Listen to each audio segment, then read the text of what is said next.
Assalamualaikum warahmatullahi wabarakatuh. Sobat Misteri Sunyi Mencekam. Berikut adalah sebuah kisah nyata misteri yang dialami oleh seseorang, di mana orang ini hampir saja menjadi korban siluman hantu air. Kira-kira bagaimanakah kisah selengkapnya? Langsung saja kita simak sebuah kisah nyata misteri yang berjudul Hampir Jadi Korban Siluman Hantu Air. Peristiwa ini terjadi saat saya masih duduk di bangku SD sekitar tahun 1996.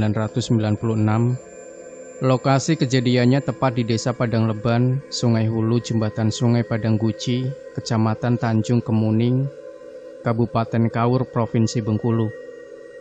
Beberapa hari sebelum kejadian, ada hal-hal ganjil yang menimpaku. Saat itu tak sengaja aku memasukkan uang receh Rp50 ke dalam mulutku. Dan tiba-tiba uang receh itu tertelan. Saat uang receh itu masuk ke dalam perutku, aku merasakan uang itu berputar-putar di dalam perutku. Secara spontan, aku membuka mulutku, dan sontak saja uang itu keluar, seperti meloncat dari perut menuju mulut, dan terlempar keluar. Aku pun jadi terheran-heran, kok bisa ya uang ini meloncat dan keluar sendiri dari perut? Setelah kejadian itu, aku langsung cerita ke emak. Aku bilang sama emak, tadi aku tertelan uang receh, dan tiba-tiba uang itu keluar sendiri meloncat dari perut keluar mulut. Emak aku bilang, oh syukurlah. Sepertinya si emak terlihat biasa-biasa saja. Hari ini adalah hari Minggu, tiba saatnya libur sekolah. Seperti biasanya, kami anak kampung mengisi libur sekolah dengan mandi di sungai atau ke hutan cari burung, cari buah-buahan dan lain-lain. Tapi untuk kali ini, kami sudah sepakat sama teman-teman untuk mandi di sungai rame-rame. Dan sungai kali ini adalah sungai yang lumayan jauh dari kampung kami, yaitu Sungai Padang Guci yang berjarak sekitar 6 km dari kampung kami sendiri. Saat teman-teman sudah berkumpul, kami segera berangkat dengan menggunakan sepeda masing-masing. Kami bersepeda dengan menikmati perjalanan. Satu demi satu desa kami lewati. Kebetulan dari kampungku ada 43 desa yang kami lewatkan untuk sampai ke tempat tujuan. Setiba di lokasi, kami memandangi air dari atas jembatan. Terlihat airnya sangat jernih dengan arusnya yang deras dan dalam. Terlihat dari atas jembatan suasana sangat sepi, tidak ada seorang pun yang mandi maupun mencuci pakaian di sungai, karena jam menunjukkan sekitar jam 11-an siang. Aku bilang, mungkin orang-orang sudah mandi tadi pagi. Setelah selesai memandangi dari atas jembatan, kami kompak untuk mandi di bagian hulu jembatan yang ada pohon bambunya. Jadi kami akan meloncat dari dekat pohon bambu dengan ketinggian sekitar 2,5 meter. Langsung saja kami kompak untuk turun menuju ke sana. Kami turun melewati lubang sempit di dekat kepala jembatan, dan setelah sampai di tepian sungai, langsung kami melepas pakaian kami untuk segera mandi. Kami melewati pinggiran sungai yang licin dengan sangat berhati-hati. Setelah sampai di dekat pohon bambu, kami memilih tempat tertinggi agar enak melompat ke dalam sungai. Kebetulan aku paling dahulu sampai. Sengaja aku menyuruh teman-temanku satu persatu untuk melompat lebih duluan. Ayo teman-teman, silahkan kalian duluan melompat, teriakku. Satu persatu mereka melompat ke sungai sambil tertawa riang. Tibalah saatnya di giliran terakhir, aku yang melompat. Setiba aku melompat, tiba-tiba saja kakiku ditangkap oleh tangan, persis tangan manusia. Padahal jelas-jelas tidak ada orang, kecuali aku dan teman-temanku. Aku merasakan jarinya ada 5, sangat persis tangan manusia.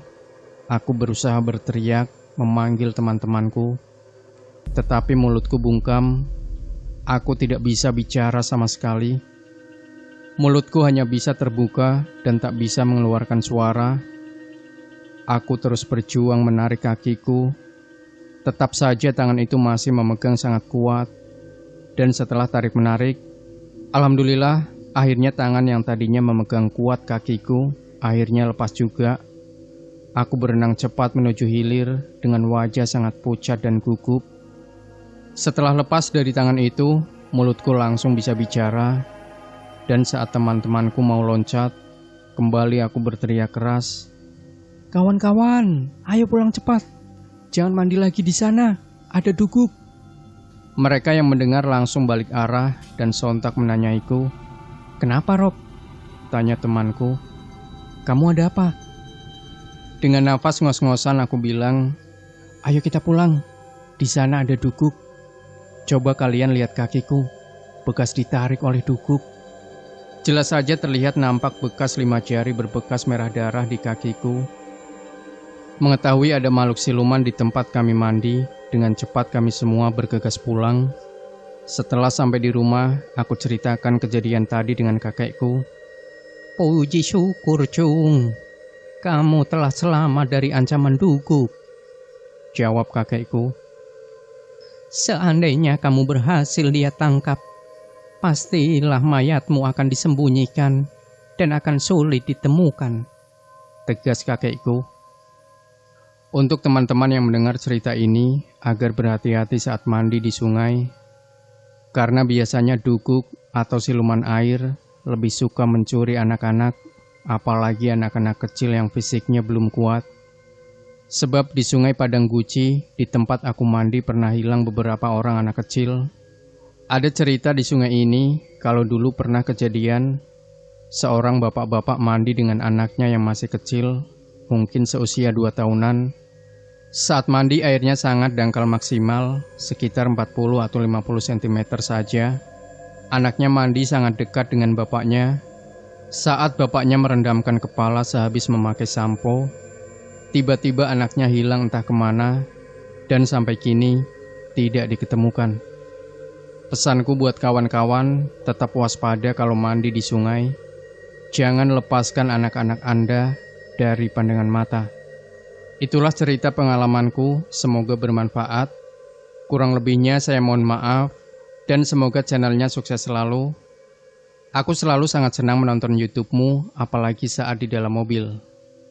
Demikian Sobat Misteri Sunyi Mencekam.